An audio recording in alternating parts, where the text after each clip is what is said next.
लोककलेने समृद्ध असा महाराष्ट्र, येथे कलाकारांचा आदर आणि कलेची जोपासना केली जाते। त्यातीलच एक कला म्हणजे ढोलकीवरची थाप, घुंगरांची नाद, अर्थात महाराष्ट्राची शान लावणी। तर आज जाणून घेऊ महाराष्ट्राची शान लावणी बद्दल।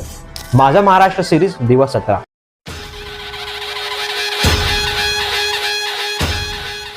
शाळेचं गॅदरिंग असो ते गावाची यात्रा, महाराष्ट्रातील सांस्कृतिक कार्यक्रम आणि त्यात लावणीचं सादरीकरण नाही असं होतच नाही। अलीकडे तर 7 समुद्र पार गेली आहे लावणी। काळानुसार नृत्यशैली बदलली, लावणी बदलली, आता तर ते डीजेवर देखील वाजायला लागली हे लावणी। परंतु लावणी महाराष्ट्रात शतकांपासून होत आहे। गवळणी, वीरण्या, बाळक्रीडा, अभंग यातूनच लावणीला बाळकडू मिळाले। संगीत, नृत्य आणि अभिनयाच्या सुंदर मिलाप म्हणजे लावणी।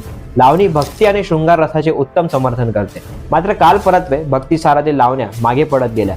पूर्वी सीमेवरील जवानांना त्यांच्या मनोरंजनासाठी अशी भडक गीत शृंगार रसात लिहिली गेली। तमाशाचा भाग म्हणून लावणी सादर होऊ लागली आणि हा प्रकार सर्वाधिक लोकप्रिय ठरला।